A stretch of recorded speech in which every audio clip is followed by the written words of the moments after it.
up, everyone? It's me, Stef The Alter Nerd, your nerdy alternative, and welcome to the Dose of the Daily Nerd, where I break down the royal news and gossip of the day that's pretty much caught me eye. And oh my goodness, yeah, let's jump into this madness, shall we? Because Hazard's visa row is now back in the spotlight, thanks to his uncle Andrew. What the deuce is going on here? Well, let's get into it. So yeah, here is the headline from the Express. Prince Harry's visa row back in the spotlight as Andrew is asked to testify in the US in America. And so this has all come up because Prince Andrew has been called by Congress to go see them to answer questions about his links to Epstein, this, that, and the other, what he knew, what he didn't know, and all that malarkey, right? But from that, Hazard's visa row has now come back into the spotlight. How and why? Well, let me explain it all to you, right? So before I get on to that, it is very, very important to know that Andrew has consistently and continued to deny any wrongdoing, regardless of his links to Epstein, right, guys?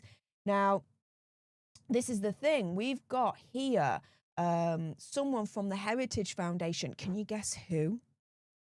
Starts with an N, ends with an E. He's named after a river, and his last name is kind of like Garden. Bit of a play on the words there. Yeah, Niall Gardner, he's back from the Heritage Foundation. And he's saying that, you know what, if Congress are going to call Andrew to want to ask questions about his links to Epstein, this, that, and the other, do you know what? Niall Gardner's like, go one step further, call Hazard as well and ask him questions about his visa, this, that, and the other. Did he lie on his visa? Did he admit any of his details about his illicit substance use in the past, this, that, and the other?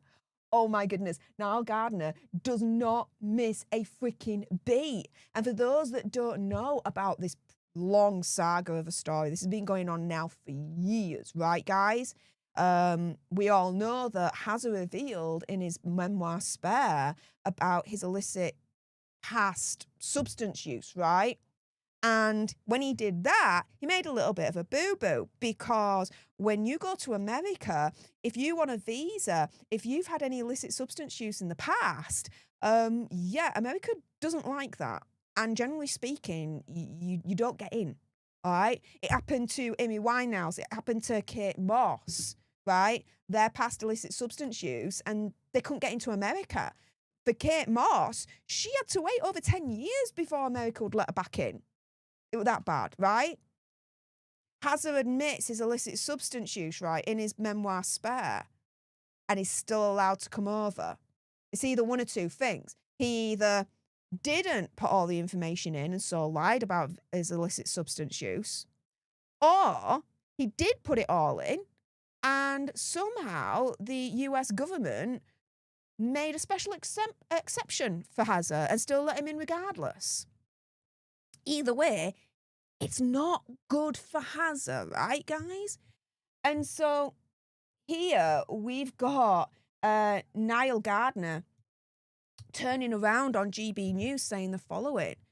I do think actually there's a far stronger case for Prince Harry to be called to testify before Congress about his illicit substance use.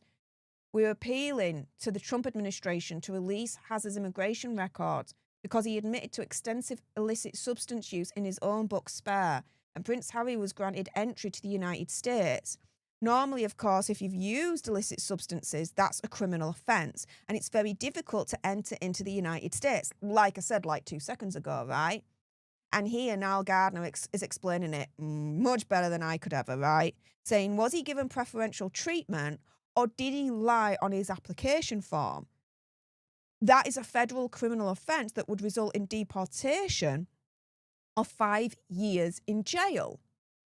Now, throughout this whole saga, right, Prince Hazard has maintained that he hasn't lied and he put all the information on the document, on the visa application, this, that, and the other.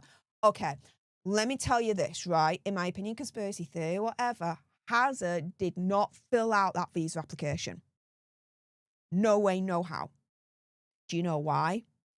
Because I won't go into too much detail, but I know someone a friend of mine will say, who wanted to go to America. Fine, okay.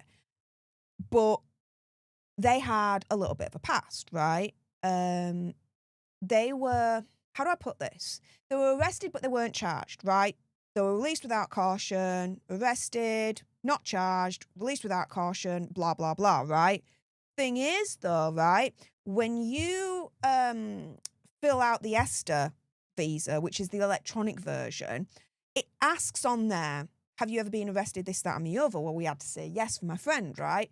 And so the ESTA was denied, and we had to go through the full visa documentation route for visitation, right? As a, what would you call it? A tourist, something along those lines, right?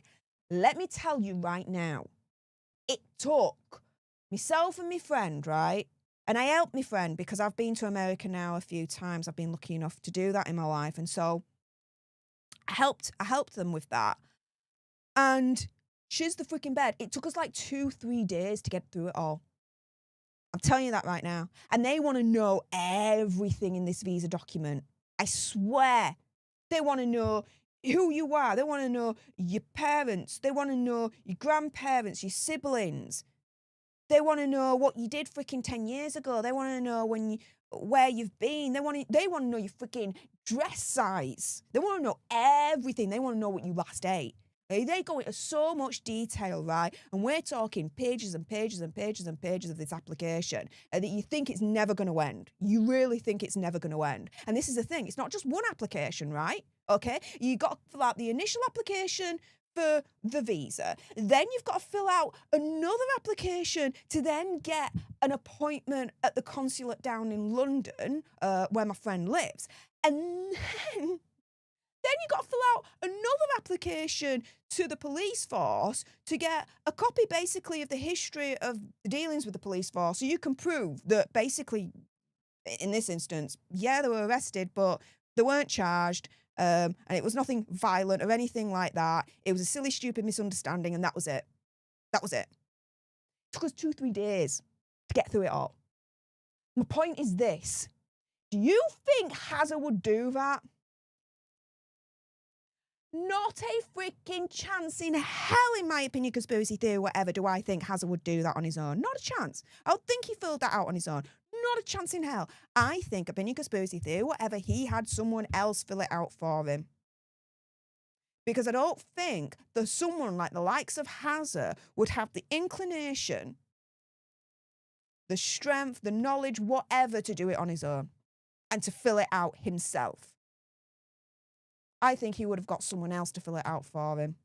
And he might have advised and given the information if someone didn't know an answer to a question, this, that, and the other, but he'll have got someone else to fill it out for him. In my opinion, conspiracy theory, whatever, I am sure of it. Sure of it. Because I've gone through that route myself for my friend. It is a slog. I tell you that right now. It really, really is. And I'm used to forms, right? I used to work in complaints and compliance, and so I'm used to all that, but even that freaking beat me in the end. It really did. I had to go in a dark room for like 3 days afterwards just to freaking recover from it. But do you know what? Going around full circle here before I rant on even more. Yeah, Prince Hazza's visa out is firmly back in the spotlight thanks to his uncle Andrew. As Andrew is being called to Congress to answer questions about his links to Epstein, we've got Niall Gardner coming around saying, well, hang on a minute, if Congress wants to question Andrew over his links to Epstein, why not also call up Hazza as well and ask him questions about his visa? To be fair, I think Niall Gardner's got a really, really good point. With that being said, though, those watching live, stay exactly where you are. I'm not done with you guys yet. We're going to get on to the next story for today's live stream. And yeah, Megxie is preparing a court showdown, allegedly, to stop Prince William removing her title. She ain't going to go without a fight. Who saw this one coming? I mean, really, come on. So with those watching live, stay exactly where you are. I'm not done with you guys yet. But if you haven't done so already, please do make sure you subscribe to join our Alter Nerd tribe here on YouTube. If you're watching on X, Make sure you're following me at Stef The Alter Nerd for more misadventures of the gruesome twosome. Like, share, comment down below on the replay, your opinion, conspiracy theory, whatever. What do you think about Prince Hazard's visa? Do you think he lied or not? Do you think he lied? Or do you think he told the truth and the US government bent the rules for him? What do you guys think? Let me know in the comments down below. Again, those watching live, stay exactly where you are. I'm not done with you guys yet. But for those on the replay, thank you so, so much for tuning in. I appreciate all your faces. And until the next time, you guys, laters.